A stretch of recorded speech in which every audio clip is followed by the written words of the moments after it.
தமிழக வெற்றிக் கழக தலைவர் விஜய் பரந்தூர் செல்ல காவல்துறை அனுமதி வழங்கியுள்ளது. காஞ்சிபுரம் மாவட்டம் பரந்தூரில் 2வது சர்வதேச விமான நிலையம் அமைக்க மத்திய மாநில அரசுகள் முடிவெடுத்து நடவடிக்கை எடுத்து வருகின்றன. இதற்காக 4800 ஏக்கர் நிலங்கள் கையகப்படுத்தப்பட உள்ளன. இந்த சூழலில் பரந்தூர் விமான நிலையத்திற்கு எதிர்ப்பு தெரிவித்து பரந்தூர், ஏக்கனாபுரம், நெல்வாய் உள்ளிட்ட 13 கிராம மக்கள் தொடர் போராட்டத்தில் ஈடுபட்டு வருகின்றனர்.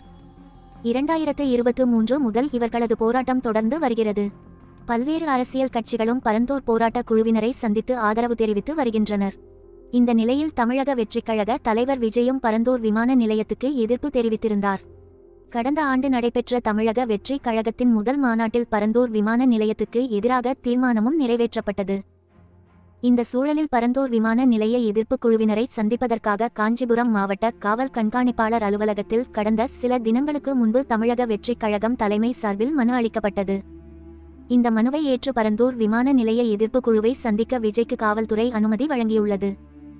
அதன்படி வரும் 20ஆம் தேதி விஜய் போராட்ட குழுவினரை சந்திக்க உள்ளதாக தவேக வட்டாரங்கள் தெரிவித்துள்ளன.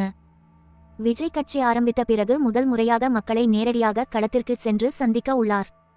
இதற்கான ஏற்பாடுகளை தமிழக வெற்றிக் கழக நிர்வாகிகள் தீவிரமாக செய்து வருகின்றனர்.